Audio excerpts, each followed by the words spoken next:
Welcome to the Sisterhood of Sweat. I'm here today with Marni Kinrys. She is the wing girl for AskWomen.com, which is a pretty cool podcast, you guys, where men can find out what women actually want. I mean, how many times have you men out there been like your wife, your girlfriend, somebody you want to date, been seriously like thinking you're doing all the wrong things, but the right things, all the right things, but the wrong things are happening. Like you think you're doing the right thing, but it isn't getting you what you want.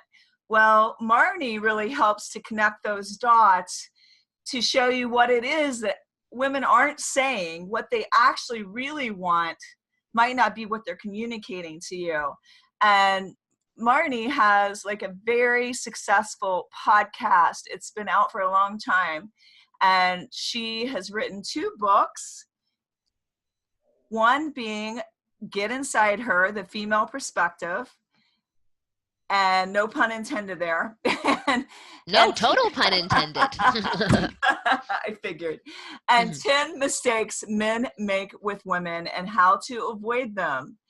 She co-hosts this show on YouTube, and there's over 100,000 downloads an episode. It's pretty much been a hot topic.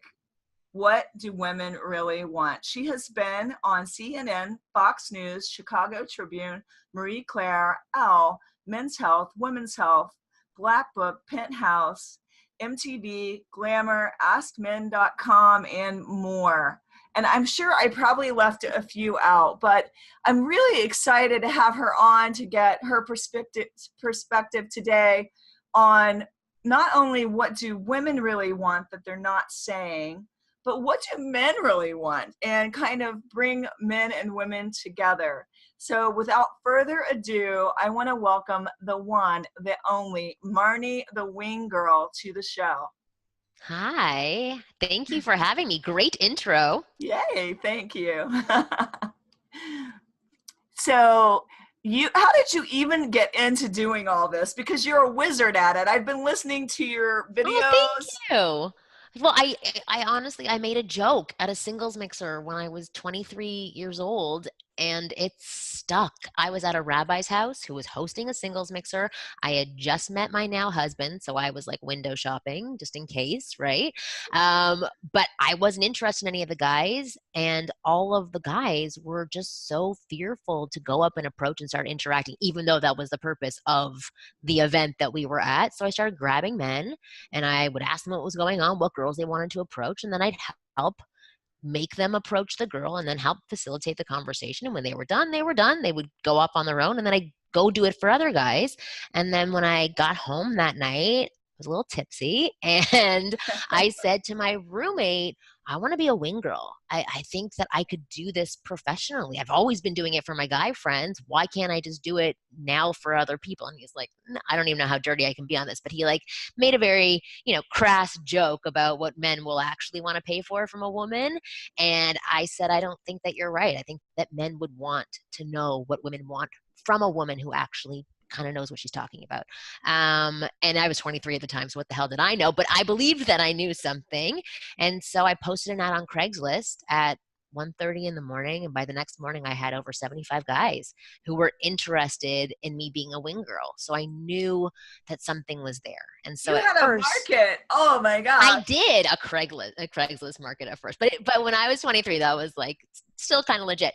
But I started doing this live with guys, and I would go out with men. I would pick up women for them, and I would help them be better with women. But then when I would go out on these outings, as I called them, what happened was that instead of spending the majority of time interacting with women, men just wanted to have access to a female mind and ask questions. So I started answering questions, and those questions gave them more confidence. They provided them with tools and a skill set, and really just the overall belief system that they could go and approach women that they wanted. And so I instead of being a live service, I transformed it into a service where I provided information and guidance and tools and instruction instructional guides to men on how to do this themselves, because a man who needs a woman to get other women isn't really much of a man.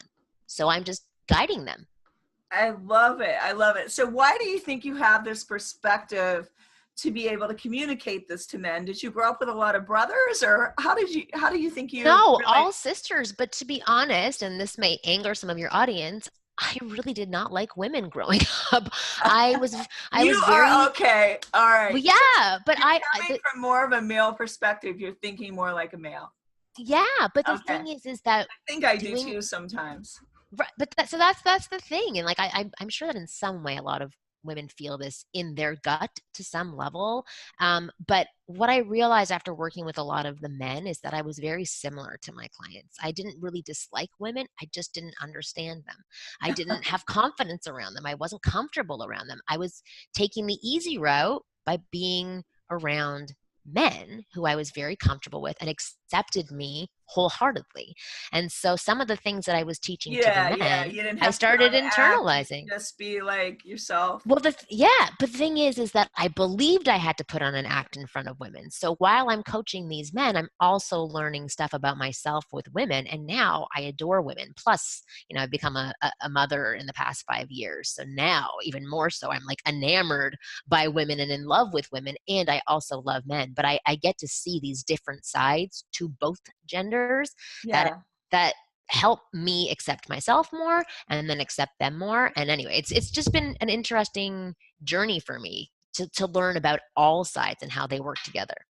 It's so completely interesting. And I was Yeah. listening to, I don't remember what the lady's name, but a podcast you had where she was a therapist and you were talking all about what a woman really wants. Like, let's just give the scenario: you're at home, you're married, or you're with your live-in girlfriend, boyfriend, and you're watching TV, and your husband or boyfriend, your mate, is into the show. He never really connects with you. He doesn't like touch you. He doesn't look at you.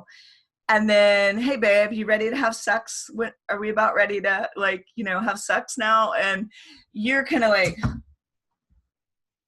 You're like, what the hell? like I'm not that's ready to not have even sex. on the Right. I'm ready to continue watching this episode of Game of Thrones that I'm heavily into right now. Exactly. Well, we talk about it on our podcast all the time that my co-host, she would always say, like, my foreplay starts with you putting the dishes away. Like, that's where it begins. And it's in the morning and it has to continue throughout the day because there are many places that I'm going to lose that hard on for you. So yeah, it's funny like how that male perspective is, yeah, I'm ready to go. I want to have sex. And the woman's like, no, you haven't worked me up yet. So what they don't understand is they haven't set the stage, right? Yeah. They haven't. Yeah. So how can a man set the stage so his woman is hot for him and ready instead of like, this is coming from left field? Well, exactly what you just said. It's not focusing on the television in front of you. It's making eye contact. It's touching you. It's saying, how was your day? And then being empathetic and listening. Oh, that must have been so hard. Give me your feet. I'll rub them. Then you start rubbing the feet. Then you start rubbing up the leg. Then you start rubbing up the thigh. It doesn't have to be a full day adventure to get to that place. No, It's it just doesn't about take giving. that long. No, it's 2 minutes of giving quality time of yourself and attention. And actually, I had somebody on my podcast recently who had said, he wrote a book called Marriage Rules. And he said the one thing that he has definitely learned about marriage after 19 years of marriage, 4 kids later, was that as a man, he had to stop thinking about me so much. And he's like, that's what happens with so many men. We think about the we when we're trying to attract you or they're trying to attract you. Oh, yes. Then it And then becomes about me. And okay. it's difficult because they fall into this role. And, once they get into a relationship or once they get to having a family, this role of provider and going back to, like evolutionary science here. They're in the woods by themselves trying to hunt and gather the food for the women. They're on their own, thinking about themselves, protecting themselves, focusing on whatever animal they're trying to collect to bring home to their family. And that's the state that they're still in right now. So for them, the reward is my God, you've brought us nourishment. Great. You're providing, you're being that man. And then because now, Whole Foods delivers, that responsibility for them has been taken away, but that mindset is still very much there. So Because for it's just them, yeah. instinctively ingrained in them. Yeah. So it's about, we've spent so much time empowering women. Not that I'm knocking empowering women. I think that we definitely should continue to empower women, but I think we also have to empower people and help them Oh, for sure. understand. I think men Yeah. need to be empowered as well. Yeah. It's not just, Absolutely. for women. I mean, I think there's a lot of relationships where men don't even know what the hell's going on and they don't feel empowered because the woman is so much empowered. They're not sure where do they fit into that. Where do they fit in? And they're confused and they don't know what, assault means versus being assertive. They don't know how to insert themselves into a family dynamic because it becomes confusing, or they get yelled at, or they get belittled by the media, or they just, again, they're very confused. So for a lot of men, as I said before, they are thinking about me, and it's an adjustment to thinking about we, and that can be challenging for men at times without some guidance. Even for women, it can be challenging at times to open up their mind to think about the other person that's in their relationship and how they're thinking and feeling about things. Right. Yeah, absolutely. And I know, like, for me, I think that I realized after listening to your podcast again with the therapist, she was talking about the men being solution oriented, even from boyhood on up when you're playing games and it's all Yeah, about you're focused on something. And a lot of times I think men don't realize that women just want to be heard. They don't necessarily want to be fixed, or they don't necessarily want a solution. They're just expressing emotion. I know. And it's interesting because we women do that so well with each other. It's like so natural for us. And we forget that it's not a built in system for many men. They don't know how to do it. And again, as I said before, some women don't know how to do it as well, or at least in a way that other types of women understand. That's why your mouth is the biggest asset that you have, whether you're a man or a woman. And the more that women can learn to clearly explain in a way that man can understand, men will understand their wants, and vice versa. The more that men can learn to open their mouth and either ask questions or ask for guidance or express themselves what it is that they're feeling, thinking, and trying to do, the happier everybody's going to be. Yeah, I don't really think, I know men think women are complicated, but that's only just because they don't understand how we're operating. Like, I Yeah, think if they get the fact that you want to be heard, you want to be appreciated. Yes, it's nice when you tell me I have a great breast, right? But that doesn't necessarily get me like okay, I excited. want to know that You're you like, what appreciate else? who I am as a person beyond just that arena. Yeah, exactly. And the truth is that we are a little bit complicated because even what you said, like if you think about computers, we're Mac, they're Windows. Like we have different operating systems. That's where we're coming from. We are constructed completely differently. We have some things in common, and we try to both serve the same purpose, but at the core, we're different from each other. So So that's why it different, is so more different. complicated. Yeah, Now, like I can understand those words that you're saying, but a man would be like, "Wow, no, what does this mean? What does it mean?" And so that's what I help men do. And it's, a larger conversation. And most men come to me with specific things that they want to understand. Like, what is she trying to say? What are her actions meaning? How can I turn this woman on that I've been married to for 30 years, who now absolutely hates me, but keeps complaining about X, Y, and Z? How do I fix those things? And so those are things on with men where we can understand at the core what's going on for the women, and then I can also provide men with a skill set that helps them be more assertive, a little bit more dominant, or more dominant than they are right now with women, and helps them be that man that women want, but also the man that inside they really want to be. how can a woman help her man be what it is she wants? She can open her mouth as well. she can state her wants. So I'll go from a dating scenario. So my sister-in-law, she had gone through a divorce and she started dating again. And so she's meeting a lot of guys through her network of friends. And she was at a friend's barbecue and she saw this guy there. They started talking. They were all talking in a group and he was like joking around and having everybody be inclusive in the conversation and being a leader and asking her questions, and she was sharing information. Anyway, it was a great conversation. And afterwards, her friend said, "Oh, do you want to go out with whatever his name is?" She said, "Yes, of course." They arranged a date. And on that date, they got there. And all he was doing was just talking about himself. And he wouldn't really let her speak. He wasn't asking her questions.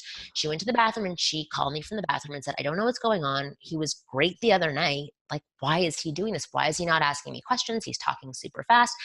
And I said, "He's probably nervous. And he's probably also been told that silences are like the kiss of death for a date.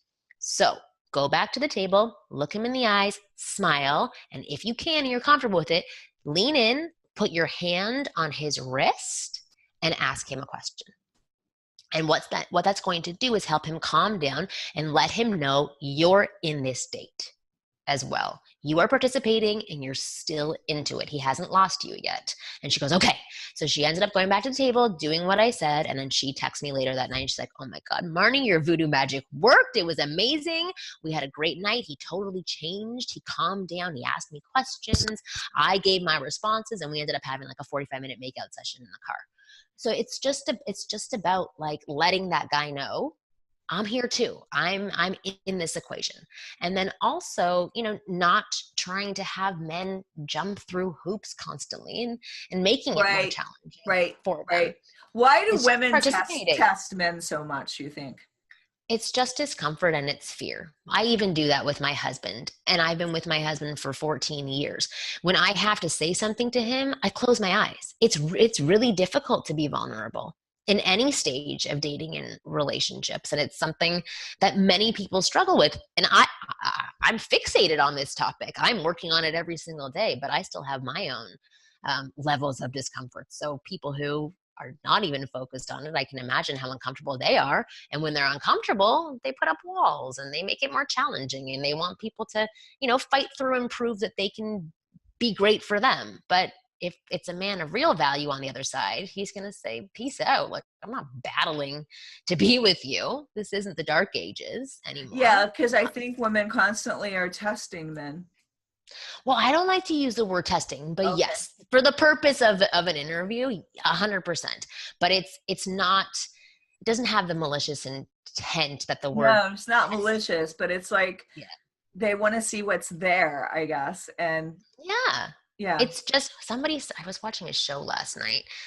They phrased it a little bit differently. We're like, "Oh, it's not testing. It's just seeing what's in front of you." I forget how they phrase it, but it was like a much more gentle, because a lot of men who come to me, they're so aggravated with that word, with women testing them. They feel like women are against them. So that's why I have like a thing towards the word testing. But I know that you understand where the testing is coming from, so it's a little bit different.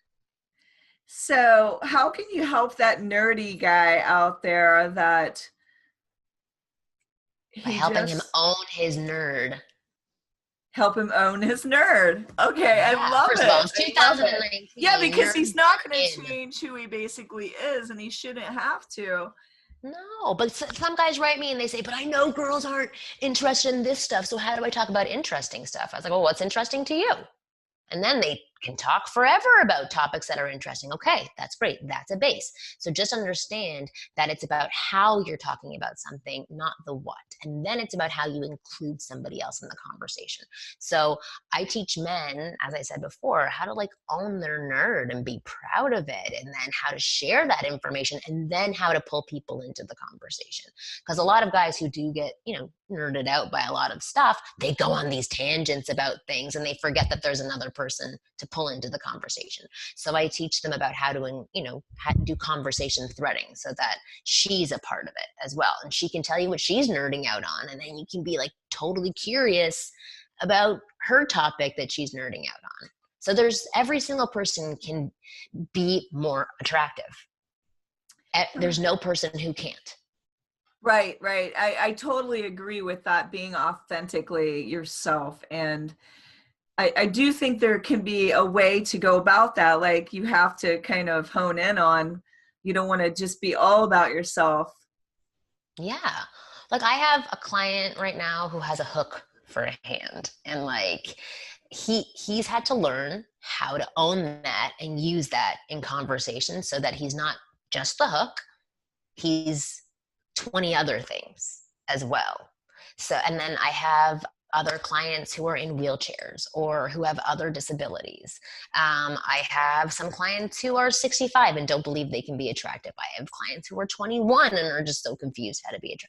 So there's people from all over the place, and you know, there are, okay, looks do matter on a certain level. They give an amazing foot in the door because That's that's how just how people it are works. attracted to one another.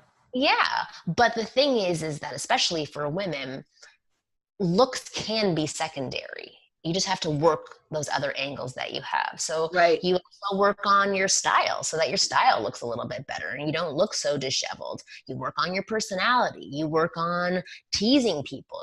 There's like a lot of other skill sets that you can acquire for yourself that can sometimes top good looking. Because some people who are really good looking, for me at least, are not that great. They don't have Yeah, anything. they open their mouth and you lose like the attraction that you felt for them. Yeah. So that's, I mean, that's just what happens. And so many people that I work with don't believe that. So, like my YouTube channel. So, when I post videos, there's a whole bunch of people who are just like, oh, I know how to get a girl. Just show her your wallet and then show her your abs. And I'm like, oh my God, shut. Like, I don't have time to even respond to this comment because, like, you know what you just showed me? You showed me you suck. Like, that's why you're not getting her. He showed what he doesn't really understand women. Yeah. No, but even more so, I'm like, that's why you suck because you have that bitter attitude. That's what's Oh, right, right, unattractive right. to It's like a women. chip on your Yeah, shoulder. Yeah. yeah. And so, and I mean, they're watching my videos, so no matter what, they want to vent a little bit. So hopefully, some of that stuff is actually sinking in. They're putting it to practice. But you know, the majority of people take in the information and then they try it or practice it, and it does have a huge impact on their interactions with everybody, but also with women. Well, let me ask you this. You know, women say men just want sex and a sandwich. Is it really that simple? What do men really want? Men, you know what? To be honest, I'm sort of figuring that out myself still. I know in the beginning stages what they want. I know how they want us to communicate with them. But ultimately, I think they just want to know that they're doing a good job at what they're trying to do. And that's the biggest challenge for most relationships is because there's always something that a woman is sort of down on Oh, in that right. We don't, relationship it's because you like, want it. Yeah. yeah, I can see that. It's like, wait, I They're did 8 doing things that you said so to much. do. Yeah. Yeah. I did all 9 things on your list of things to make you happy. How are you still not happy? And it's just like that's the challenge for a lot of relationships down the road. Well, I Because think a lot of times women don't recognize all that her man is doing for her. You know, they don't realize like what their men are doing actually for them. Like besides, you know, maybe perhaps in some relationships they're the breadwinner. They're, you know, working super hard. Maybe the mom, maybe you're a mom and you stay at home and you're taking care of kids. I don't right. know what the scenario, but a lot of times I just think women don't recognize how hard the men are working for their approval. Yeah, well, that's why what I said before about a mouth being a powerful tool, that's what so many men don't use. Is that mouth to express that, to even come home and say, oh, I did this and this, and just to sort of say, like, here's the other side, not to vent and say, I'm doing this, I'm doing this, I'm doing this. It's just to express to one another. So there's a lot of silence that happens in relationships. And somebody, I Yeah. think it was on one, I think it might have been the podcast that you were listening to, but, and I know this to be very true. So a lot of women, how we're built is to stop a fire from happening. Right. So we focus on how to make sure that things don't happen, and men focus on when there's a fire and then they want to put it out. Right. So that's where a lot of the struggle happens in relationships, because sometimes women get panicked thinking, okay, if we're not good in this scenario, then all of these things are going to happen. Whereas the guy's like, but we're so good right now. There's no fire yet. And that's where the Oh, that challenge. is so true. Oh Yeah. gosh. And I find that even in my own relationship. My point is to say that, like, I don't have that part down yet, but my husband and I do have the part down of working on it and communicating. And that's all that you can do. There is no perfection in couples, because we are humans. We are stressed out. We're moody. We get our periods once a month, half of us. We like have hormone. There's all these things that come into play, and like all these life stresses, and then children. There's all of these things that are constantly shifting and switching up that dynamic. So again, that mouth is such a powerful tool. And as long as you and your partner, or you and the person that you're dating, whatever it is, learns how to come back and fix, or at least discuss after something happens, then you're going to be in a good place. It's when one side stops, or one side doesn't want to do it anymore, that's when there's challenges. Yeah, because you have to be able to communicate. And if one Yeah. side doesn't want to communicate or fight or work out the problem, however it is you guys work it out, then Yeah.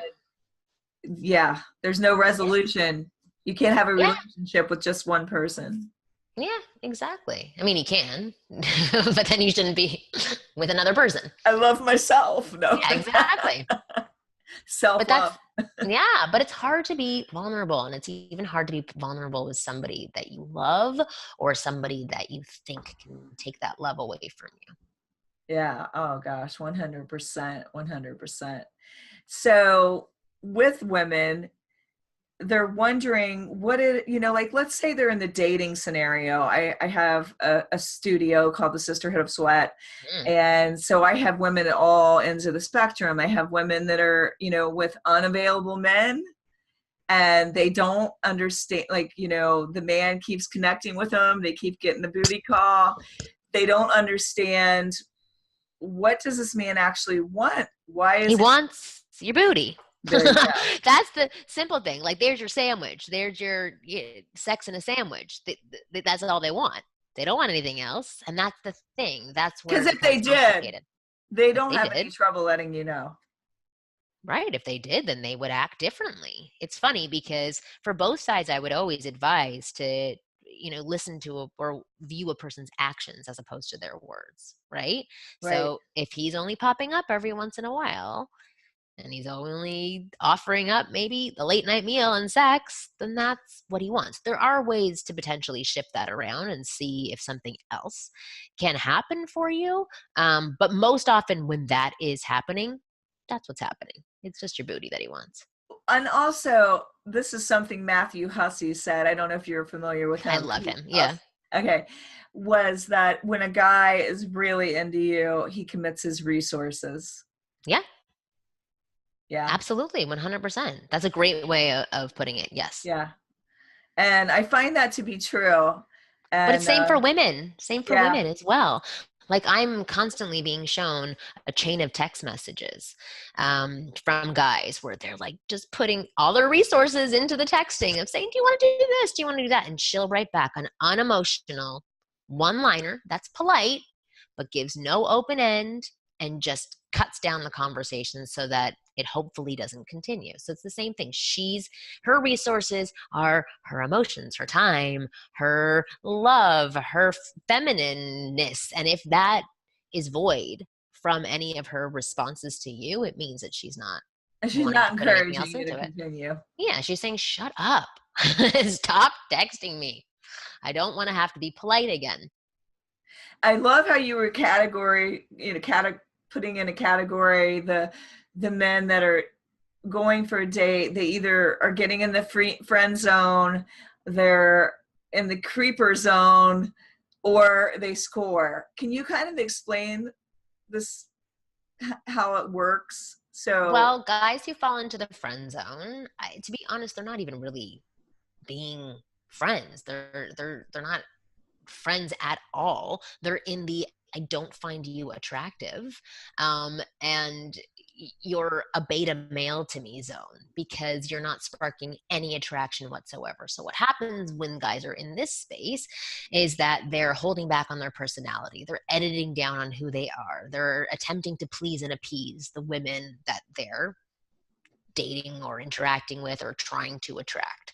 And so that's only going to lead them to continued pain and frustration because they're not putting out their true intentions about what they want from that person in front of them. And they're hoping that that girl's going to be friendly and say, oh, I want to be with you. I want to date you. But instead, she's going to continue down that path of whatever it is that you're offering because in some way, she's okay with it. There is the creeper zone where you continue to pursue or not really pursue, but in your mind think that you're pursuing. So you kind of linger around and you don't really participate in any way. I mean, there's a whole bunch of creepy zones that you can land into that I've had on every level. Like, so I have this one person right now who, this is not about attraction at all, but it's kind of through work, but in a strange way. And every few days, he just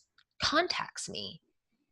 And for some, and I know that you know this feeling of, this person is, there's something else there. It's not just for work because they're not talking about work stuff. It's like asking me about my day and so for like, that's also a creepy zone where it's like, why are you not saying what you want? That goes hand in hand with lingering as well. Cause it's like, it's unsure, and that creates a feeling of discomfort within a woman, but she also wants to act polite. So how she'll respond. Because we pick up on more than the content. It's the context. It's the body language. It's the things you're not saying.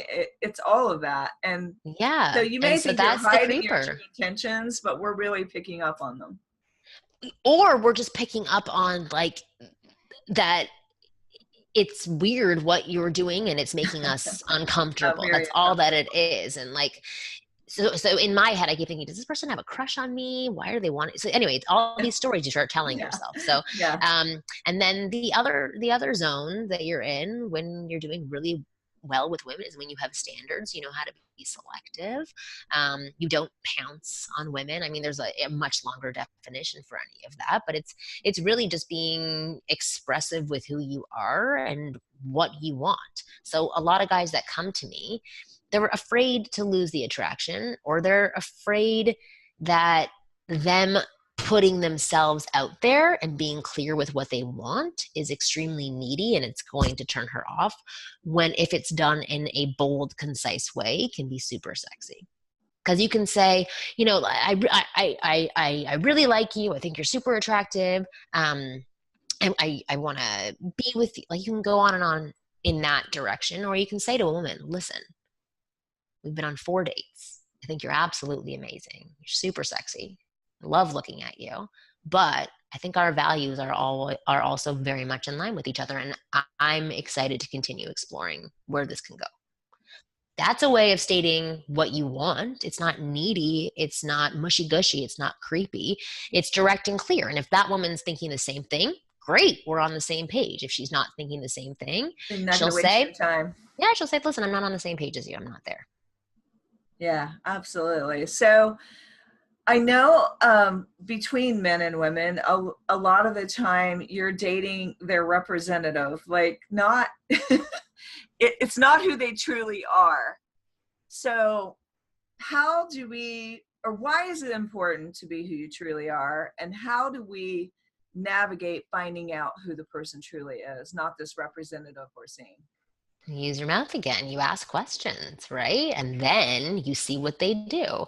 The thing is that it's not like, no, they're not who they are. They're who they are in that moment. And it takes a while to see who people really are, because sometimes people don't even know who they really are. Well, they put their best foot forward, just like on of course. Media, right? Yeah. I mean, social media is your fake life, not your real life. Yeah, exactly. And so it's really just about time, but asking the right questions. So I'm doing this video, I'm writing this video for YouTube now about like having standards for yourself.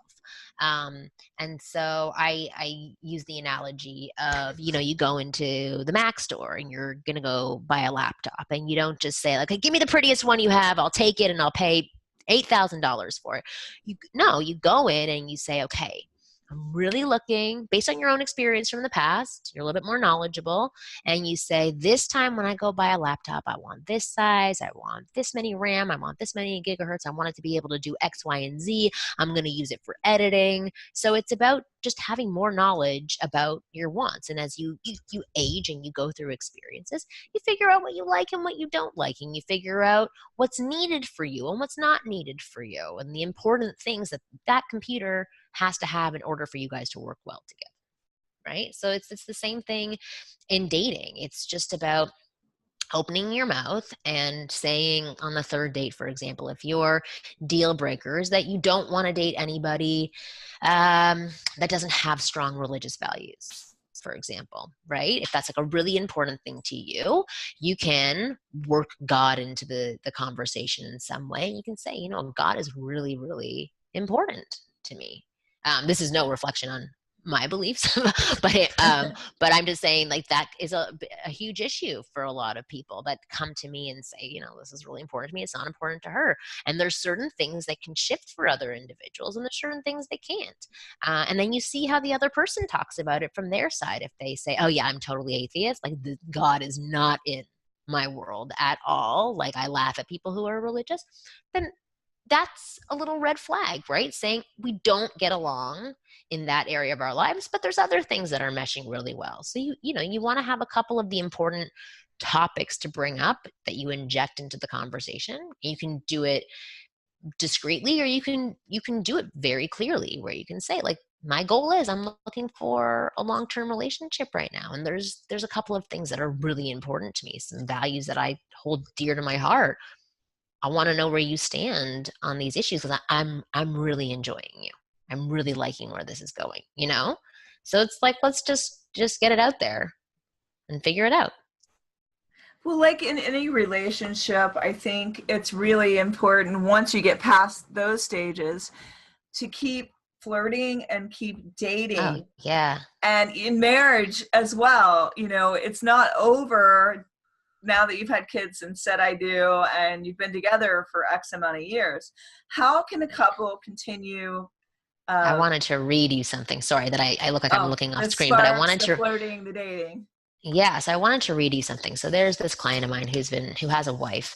And he was talking about, you know, being assertive, because that's been a challenge for them, and it's been brought up at therapy. So I wrote to him saying, okay, so it's great that they're going to a therapist together. Okay, so now we have to make you more assertive. What does that mean for you, and what does it mean for your wife? Did you ask her to show you? Assertiveness comes in two categories. One is taking charge and just doing, and the other is physically pulling her in and just going after what you want. It's hard to do the second if that's not you, but you can learn how. So tell me more details. And so he wrote back and he said, I need to do both.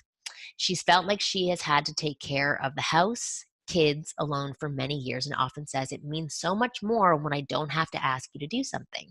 And this is a very common thing that pops up in relationships. So I've stepped up my game there and started owning my share. The second area is probably the biggest area. She's been hurt by me over the years, not being emotionally connected, but deep down, I believe she desires a take charge guy. Last night, I got back in town with our kids after listening to one of your podcasts on the way home. Your client was trying to learn to be direct with the girl in the supermarket, and it was very interesting. So I followed the script that you laid out. I said with a smirk, this is a huge thing with a smirk, here's what I want to do tonight. I want to get the kids down for bed together. Then I'm going to help you get the house ready for the week and the cleaners tomorrow. Then we'll have a drink together and relax and discuss what we both have going on this week. And that's going to end in a foot rub for you.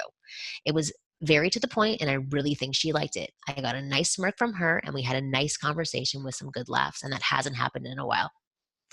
It's As just soon as he that said foot simple. rub, I was like a fan. Oh my God. As soon as he said, I want My to get the husband kids rubs down. my feet. Oh my gosh. I'm like, that's the way to my heart. But I honestly read what he wrote and I started to tear up because it had that impact on me. Like where I was just like, okay, for myself included, like I have 2 children now. And as I said before, there's the we and the me. And for a lot of women, focusing on that we forgets to focus on me. And there's no support there for that woman or whoever wants to take on that role in the family. So having someone come in and say like, I'm taking it over or I'm participating. That is really It's a great. huge thing for a lot of people in relationships. And that's where a lot of issues come into play for a lot of couples when kids are thrown into the mix or things get really comfortable and somebody gets complacent and somebody doesn't get complacent. Like, as I said before, we're working on putting out, stopping the fires from ever starting, and they're working on putting out the fires. And a So, lot of times I think as women, we can get lost in the nurturing and taking care of yeah, everybody. And we need to still own our own power and take care of ourselves so that we feel like that viable woman that our husband is attracted to. They were attracted to us first, and our brains and our sense of humor and all of the things that make us who we are. yeah. Well, that's why what you do is so important. Yeah. I'm all about empowering women and helping them with their confidence and their self-esteem. And I loved reading that that's what you do for men. I was like, this is a great match. Yeah. And you're going to be wonderful when you come onto our podcast as well. So I'm I'm excited super, to have you super on. excited. This has been such a great conversation today. Please tell everyone your books again, where they can listen to your podcast, because I'm sure you're going to get a ton of hits after the show. Oh, thank you. So you can go to thewinggirl.com, and that is where you can get all of my at-home systems for learning everything from boosting your confidence and figuring out who that self of you actually is without having to change your actual self, and then gaining all the skill sets that you need, how to approach, how to flirt with women, how to talk to women in a way that women are receptive to.